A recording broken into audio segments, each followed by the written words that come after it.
Fala galera, tudo bem? Tudo tranquilo? Hoje vou falar com vocês sobre o sexto chakra no processo de expansão da consciência. O sexto chakra aqui no ocidente se chama chakra frontal, em sânscrito Agnya Chakra, que significa centro de comando.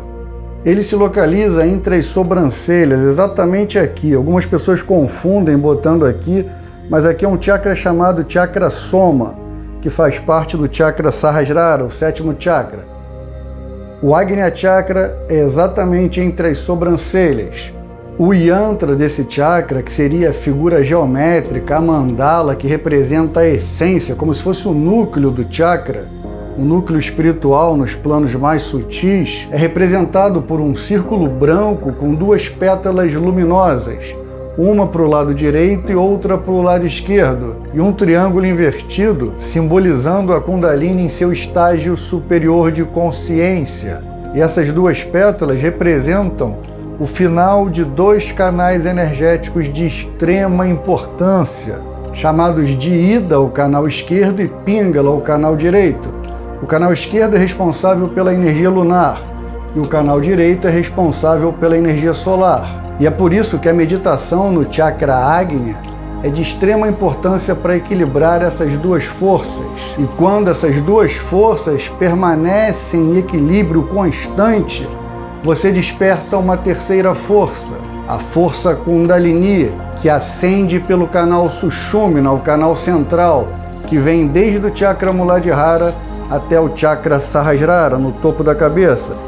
Então a gente pode perceber que a meditação sobre o chakra Agnya te deixa em contato com três forças primordiais, na verdade duas forças que em equilíbrio despertam uma terceira, que é a Kundalini subindo pelo canal Sushumna. Então a gente pode afirmar que o Agnya Chakra é o centro energético, o centro de consciência, que coloca o indivíduo diretamente em contato com a natureza subjacente. É somente no Agnya Chakra que você encontra o guru interior, o mestre adormecido dentro de você mesmo. E é ele que te conduz ao divino. E sua cor é o índigo ou o branco cânfora. O Bidyamantra desse chakra é Om. E o elemento desse chakra é o Mahatattva, que seria o somatório, a união de todos os elementos, de todas as qualidades, todas as gunas, todos os aspectos, de forma purificada. É um elemento tão imaterial, tão sutil, tão etéreo, mais até do que o Akasha, que é o elemento anterior, que fica até difícil a gente compreender o que seria isso sem experienciar, sem ter uma experiência profunda pela meditação, tá? Então transmitir de forma conceitual é um pouco complicado. Tanto isso que algumas ramificações do tantrismo e muitas escrituras védicas dizem que esse chakra não tem elemento algum, nem ele, nem o Sahasrara.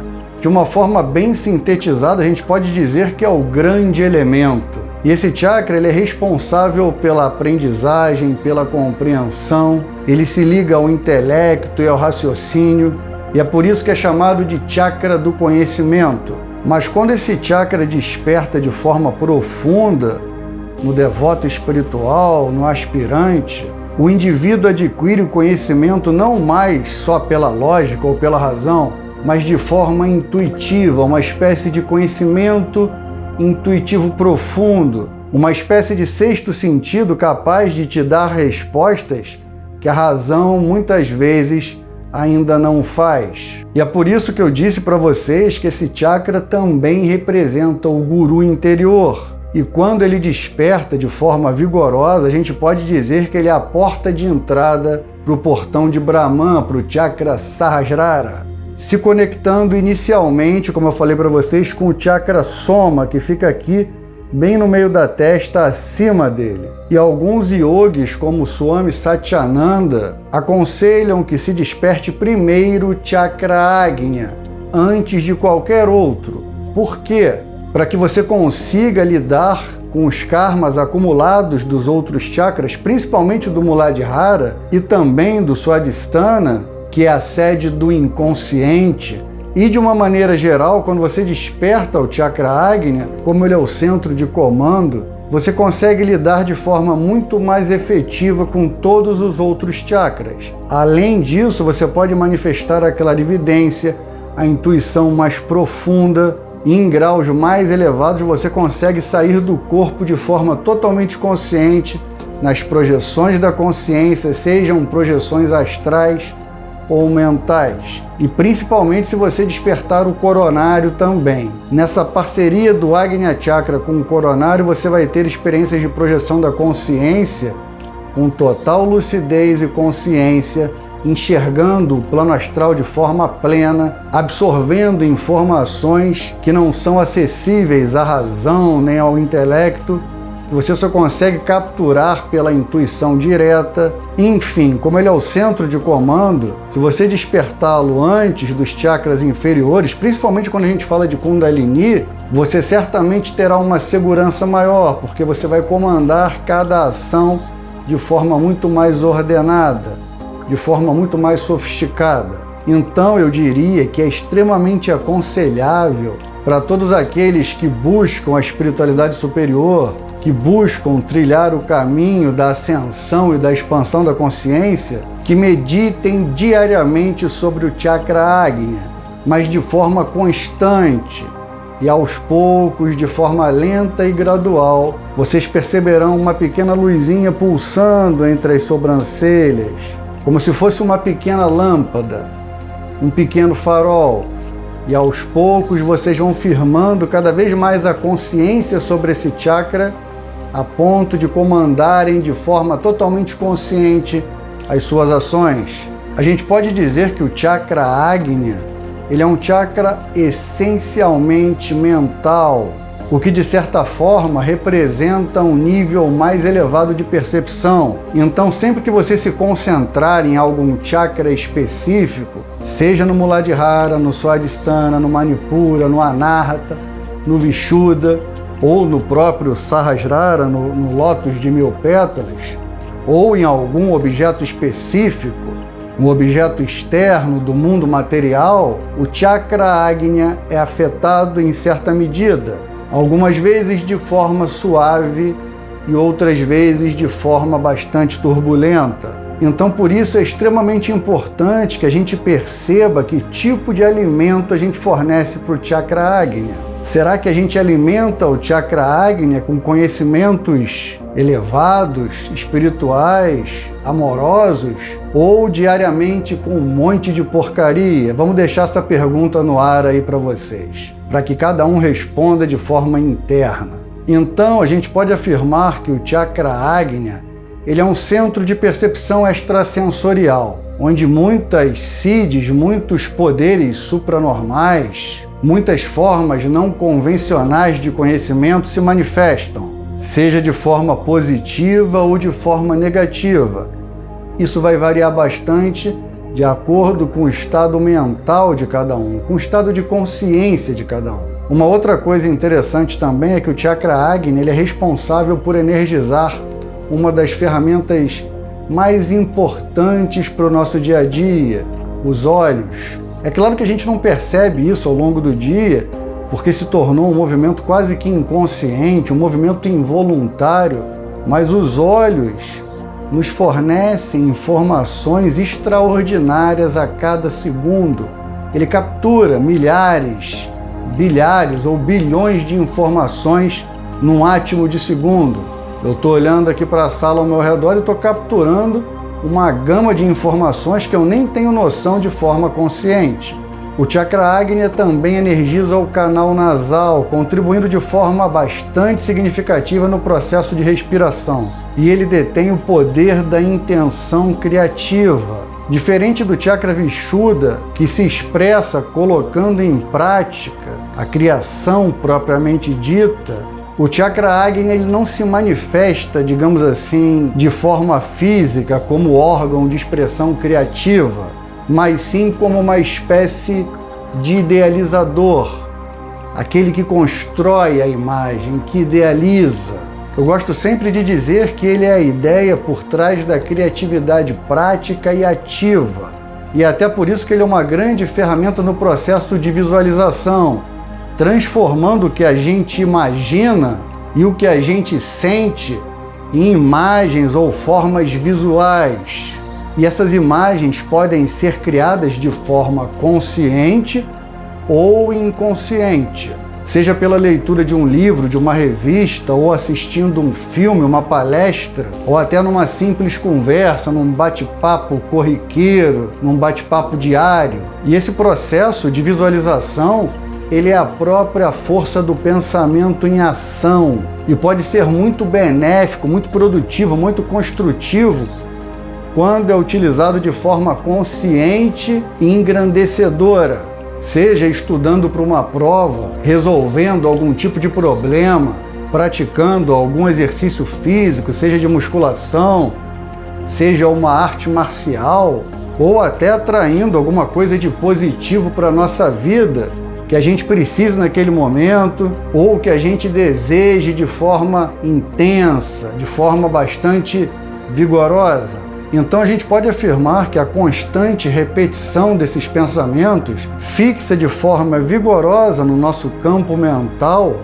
um conjunto de imagens bastante vivas, bastante robustas, que dessa forma acabam influenciando o nosso campo energético, interferindo dessa forma na nossa vida diária muito mais do que as pessoas pensam. A gente pode dizer que esse conjunto de imagens, de pensamentos, se tornam verdadeiras criações mentais, que se apresentam como se fossem uma espécie de assinatura energética, dando forma e cor aos nossos pensamentos, aos nossos sentimentos, às nossas ideias. E isso é o que a gente chama no parapsiquismo de forma-pensamento.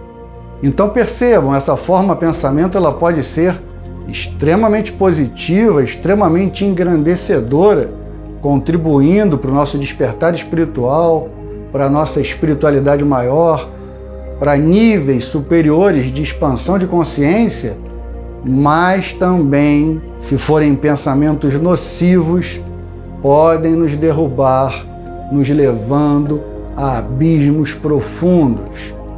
E por isso eu sempre digo, é muito importante que a gente saiba escolher que tipo de alimento que a gente dá para a nossa mente. Escolher com sabedoria, porque essas formas, pensamentos, elas sempre refletem o nosso estado mental, seja positivo ou seja negativo. Então, quando a pessoa se fixa numa ideia negativa, numa ideia doentia, quando ela coloca a atenção única e exclusiva nessa ideia, nesse pensamento, ela constrói uma forma mental altamente doentia, altamente perigosa, que se alimentará dos pensamentos de seu próprio Criador, estimulando-o a produzir o mesmo veneno energético que a nutre. E é interessante que a gente perceba que o emissor desses pensamentos negativos também se apega a eles, cultivando-os e nutrindo-os de forma periódica, de forma constante, quase que ininterrupta, como uma monoideia vigorosa, como um pensamento fixo, assim como um martelo que bate na cabeça do prego, mas é como se essa batida nunca tivesse fim. E cada vez que o indivíduo criar mais pensamentos dessa mesma natureza doentia, essa forma pensamento se alimentará, tornando-se cada vez mais forte, construindo assim um ciclo vicioso, uma espécie de simbiose entre o Criador e a criatura. E é dessa forma que muitos processos obsessivos se instauram. E eu posso dizer para vocês que com a experiência que eu tenho, seja pela mediunidade, ou por projeções extrafísicas ou de clarividência, quando essa simbiose se estabelece de forma profunda, é muito complicado reverter isso. Mas ao contrário, se você perceber isso logo no início, na raiz do problema, é muito mais fácil resolver isso. É muito mais fácil cortar o mal pela raiz, tá? Depois que ganha força, é muito complicado. E é por isso que eu sempre aconselho que as pessoas, além de meditarem sobre o chakra Agnya, meditem também sobre o cardíaco, o Anahata Chakra e o Sahasrara, o centro superior, Porque quando você tem o chakra anahata, o cardíaco mais desenvolvido, e o chakra sahasrara se abrindo para a energia cósmica, você consegue dissipar com muito mais facilidade esse tipo de pensamento nocivo que pode se instaurar na sua cabeça, na sua mente, por algum problema de família, por alguma perda, por algum conflito que você não conseguiu resolver. Isso é muito comum acontecer com as pessoas. O que você não pode deixar é que essa forma pensamento tome força, tome corpo, ganhe poder. Beleza? Então vamos lá. Voltando aqui para o chakra Agnya, quando a gente medita profundamente sobre esse chakra, a gente atinge um estado de consciência mais elevado, onde a gente começa a dissolver o ego, começa a diluir o ego, pelo menos de forma temporária, porque de forma definitiva somente no Sahasrara, tá? Mas para que a gente chegue no Sahasrara com profundidade, despertando os chakras, e posteriormente, depois de equilibrá-los, despertando a Kundalini, você consegue expandir sua consciência para níveis inimagináveis. Mas isso tudo é um processo lento e gradual e que aos poucos você vai se firmando nesse estado de consciência. Mas uma coisa eu posso dizer para vocês, quando o chakra Agnya está ativado e equilibrado, a gente consegue perceber de forma real que a dualidade, que a dicotomia, que a multiplicidade, ela é apenas uma ilusão do mundo sensorial, do mundo material. É no chakra Agnya que a gente transcende o ego, transcende o tempo e o espaço. E como eu falei anteriormente para vocês, ele também é de extrema importância na projeção da consciência, facilitando a visão astral, facilitando a rememoração também em parceria com o chakra Sahasrara, trazendo lucidez e consciência. E, em síntese, a gente pode afirmar que é um chakra fundamental na projeção astral e na projeção mental. E quando a gente ativa a parte parapsíquica desse chakra, quando a gente desenvolve o que a gente chama de terceiro olho, de terceira visão, a gente abre a clarividência, conseguindo muitas vezes ver o campo energético, ver a aura da pessoa e muitas vezes consciências extrafísicas, os famosos espíritos. Mas eu aconselho a vocês que antes de tentarem abrir o terceiro olho, vocês pensem se vocês querem realmente isso, porque você não vai ter contato só com coisas maravilhosas, engrandecedoras, resplandecentes, não. É muito mais fácil você conseguir ver uma energia densa, uma consciência mais densa. Então você tem que ter um pouco de equilíbrio para lidar com tudo isso. Eu diria que a abertura do terceiro olho ela deve ser sempre acompanhada de uma postura cosmoética, de uma vontade inabalável de fazer o certo e de servir a verdade. A divindade desse chakra se chama Shiva Shakti. Tem outro nome hindu, mas eu não vou lembrar. Mas Shiva Shakti representa o equilíbrio entre os dois polos, mas é representado pela união de Shiva, a consciência cósmica, e Shakti, representando a energia Kundalini. Então seria a união desses dois polos, masculino e feminino, trazendo equilíbrio para o despertar espiritual e para a expansão da consciência, dissolvendo, diluindo a dualidade, sobrando apenas a não dualidade.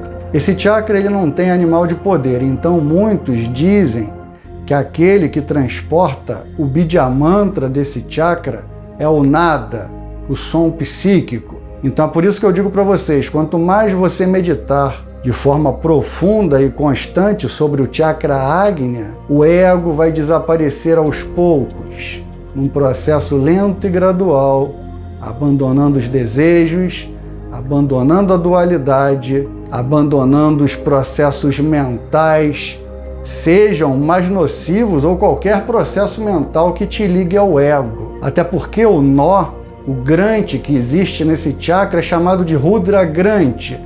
Rudra é uma expressão, uma manifestação da divindade Shiva, que representa a destruição, mas a destruição no sentido de transformação, de retirar os obstáculos do caminho, de transmutar, de transformar, de elevar a consciência, de elevação espiritual.